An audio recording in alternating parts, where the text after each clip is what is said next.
Let's get into First Primies, Creating Daily, Episode 16. It's June 21st, 2026. Today's question: what would this cost if you only paid for the atoms? An LED bulb that cost $50 in 2010 now sells for a few dollars because its price was driven toward the cost of the semiconductor die and phosphor inside. In 2010, a typical LED replacement for a 60-watt incandescent carried a retail price between $40 and $50. The same light output today is available for $2 to $3. The difference did not come from cheaper electricity or government rebates alone. It came from repeated attacks on the physical bill of materials and the manufacturing steps that turned those materials into a finished lamp. Lighting manufacturers had spent a century refining the incandescent lamp. The design started with a glass envelope, a tungsten filament, and a simple screw base. Every incremental improvement kept those elements in place and focused on longer life or slightly better efficacy. When white LEDs first reached commercial volumes, the same habit persisted. Early LED bulbs were assembled like specialty electronics. A small number of high-brightness dyes were purchased at low yield from wafer fabs. Those dyes were mounted on metal core printed circuit boards. They were covered with hand-mixed phosphor. Then they were bolted to extruded aluminum heat sinks sized for worst-case thermal loads. Driver circuits were built from discrete components on separate boards because that was how power supplies had always been made. The result was a parts count in the dozens, multiple separate suppliers, and a finished cost that reflected low-volume assembly rather than the underlying physics of light emission. Because the industry had never started from the question, what does it actually take to produce photons from electrons? The price remained anchored to the cost of the previous generation's assembly methods. Engineers instead asked what atoms are required to generate white light at high efficiency. A rough magic wand estimate begins with the semiconductor die itself. That die is a few square millimeters of gallium nitride material grown on sapphire or silicon carbide. At commodity wafer prices, the gallium, indium, and nitrogen content of one die is measured in fractions of a cent. The phosphor layer that converts blue emission to broad-spectrum white uses a few milligrams of yttrium aluminum garnet doped with cerium. Commodity rare earth prices place that quantity in the low cents. The aluminum heat sink, once the dye and phosphor are efficient enough to produce little waste heat, can be reduced to a few grams of stamped sheet. Its material value is again pennies. The driver electronics shrink to a small integrated circuit and a handful of passive components, whose silicon and copper content is likewise negligible. Adding these figures produces a raw material floor on the order of tens of cents per lamp, not dollars. Early commercial LED bulbs therefore carried an idiot index of roughly 50 to 100. Consider a $50 product whose materials were worth perhaps 50 cents. Divide the finished price by the material cost and the ratio lands near 100. That ratio signals the design and process steps, not the atoms, were carrying almost all the cost. The first decisive move was to increase dies per wafer. Larger wafers and higher yields spread the fixed cost of epicyclical growth across thousands of devices instead of dozens. The second move attacked the phosphor step.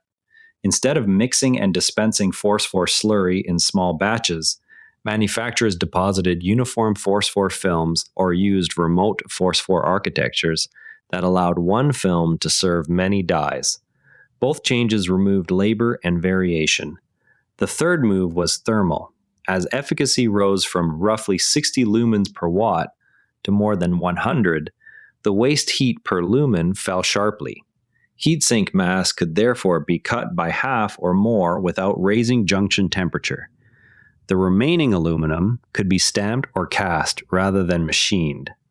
The fourth move integrated the driver. Custom application-specific integrated circuits replaced discrete boards.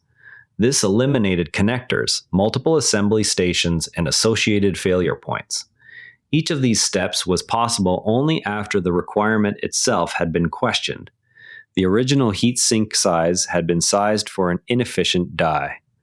Once the die improved, the requirement changed. The same logic applied to the driver. Once the LED string voltage and current requirements stabilized, a single low-cost IC could replace an entire discrete power supply. Retail prices fell more than 90%, while efficacy roughly doubled. The idiot index of today's commodity LED bulb sits far lower than the 2010 version. It remains well above 1 because packaging, certification, and distribution still add cost. Quality dispersion appeared as prices dropped. Some low-cost lamps exhibit visible flicker or color rendering indices below 80 because corners were cut in driver design or phosphor consistency. Those trade-offs are real and measurable. They illustrate that movement toward the material floor is not automatic and can overshoot if critical performance attributes are ignored. A product whose price greatly exceeds the value of its raw atoms is announcing a design or process problem, not a material shortage. The gap between the finished price and the magic wand number points directly at assembly steps, part counts, and inherited requirements rather than any scarcity of gallium or aluminum. When teams treat that gap as a signal instead of an inevitability, they begin to ask different questions about each component.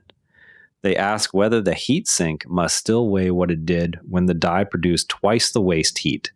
They ask whether the driver must still be built from discrete parts once voltage and current needs settle into a narrow, repeatable range. Each time, the requirement is re-examined first. The part that satisfies it can be simplified or integrated without sacrificing the performance that actually matters to the user. That sequence repeated across the LED supply chain. Larger wafers became viable only after yields improved enough to justify the capital. Film phosphor became viable only after the die's output spectrum stabilized. Stamped heat sinks became viable only after efficacy gains reduced the thermal load. The integrated driver became viable only after the rest of the system settled into predictable electrical boundaries.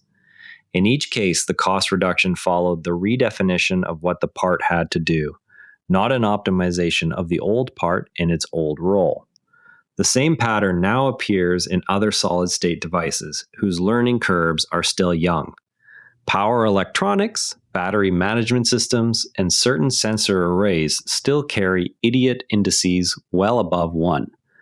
Their prices reflect assembly methods and thermal margins sized for earlier generations of the technology. The open question is which industry will next treat its current price tag as a temporary engineering artifact rather than an immutable fact. Watch for the first company that publishes the material cost breakdown of its flagship product and then begins cutting the gap between that number and the selling price by redesigning the requirement itself. That's a wrap on today's first principles breakdown. The ideas travel further when you pass them on. Send this to a fellow builder. I'm Patrick in Vancouver. See you tomorrow. And if you'd rather watch than listen, find us on YouTube at Nerra Network. Links in the show notes. This episode used AI voice synthesis of my voice. Editorial selection and analysis are my own. I'm about to prove